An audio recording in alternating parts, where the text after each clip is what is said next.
Hi, I'm Kevin Davies. I'm Chief Exec of the Vine Trust Group, a education, employment and engagement charity that's been going around 30 years, primarily based in the Black Country, but now working nationally.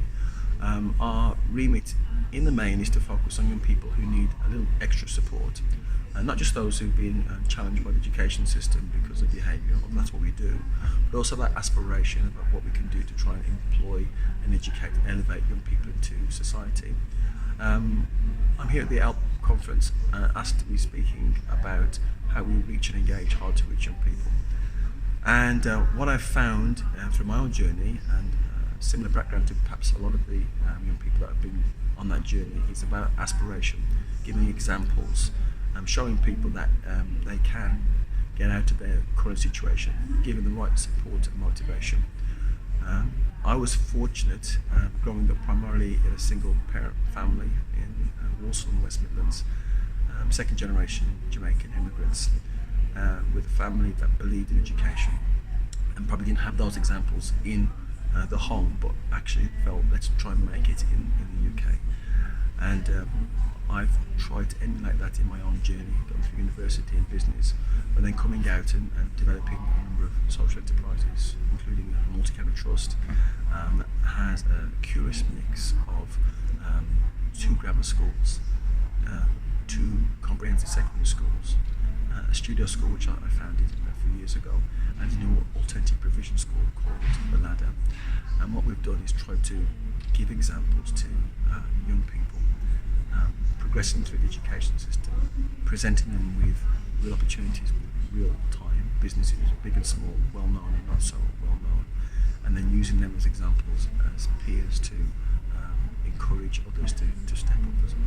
How can we, in further education, help scale to reach more hard to reach learners?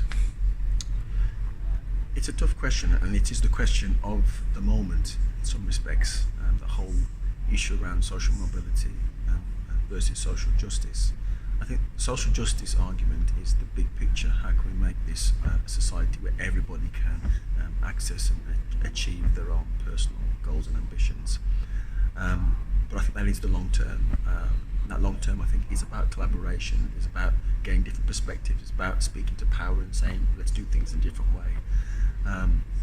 But I think in the meantime, and I'm not ashamed of this, is I think the social mobility angle is, yes, looking for those quick wins, for those people in your communities,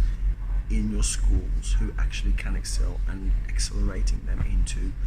opportunities that perhaps they wouldn't have ordinarily have had because of where they've lived or their historical background, maybe multi-generations of not having the education route or the employment route that potentially they have, and having that ongoing dialogue.